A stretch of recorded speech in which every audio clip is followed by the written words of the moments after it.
on the Hour, presented by Indeed.com.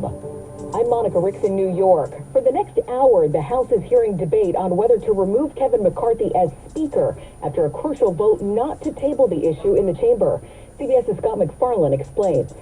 That attempt to stop it has failed. 10 Republicans joining all voting Democrats who were voting in unison today to knock that down, which sets the table for something bigger later this afternoon.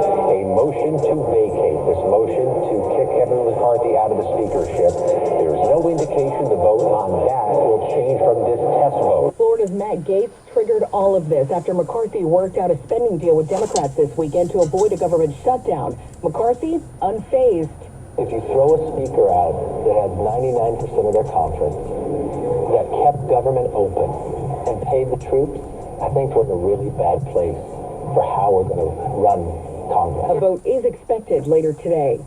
Hunter Biden pleaded not guilty in Delaware today to 3 federal firearms charges. This stems from a purchase there in 2018, where the president's son is accused of lying on paperwork about his drug use. Former President Trump back in court in Manhattan for day 2 of his civil fraud trial. CBS's Robert Costa's there.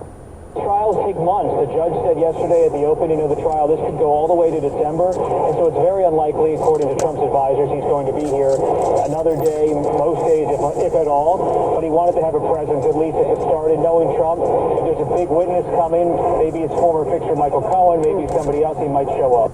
The Justice Department is taking sweeping action now against China and Canada for selling chemicals to make fentanyl to drug dealers here in the U.S. and cartels in Mexico. Attorney General Merrick Garland. We know that behind the deaths of hundreds of thousands of Americans is a cartel-driven fentanyl trafficking network that spans countries and continents. Colorado's highest court will hear the case of a baker soon who's facing more legal trouble for refusing to cater to the LGBTQ community. Here's CBS's Matt Piper. At issue is whether Colorado baker Jack Phillips' cakes are free speech and if it's a violation of his First Amendment rights to make a cake with a message he does not support. Phillips won a partial victory 5 years ago before the Supreme Court after refusing to make a gay couple's wedding cake. He says he's being targeted again for refusing to make a cake for a transgender woman.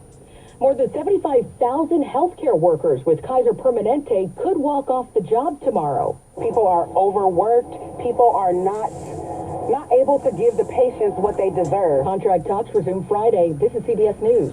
Well, that's today's news. I didn't hear any good news, did you? I didn't think so. I guess it's all about perspective. The glass is half full. Well, as always, I want to thank you again for coming along with me on these Dash Cam News adventures. You know the drill. Peace, love, and all that hippie jazz. Bye-bye, everybody.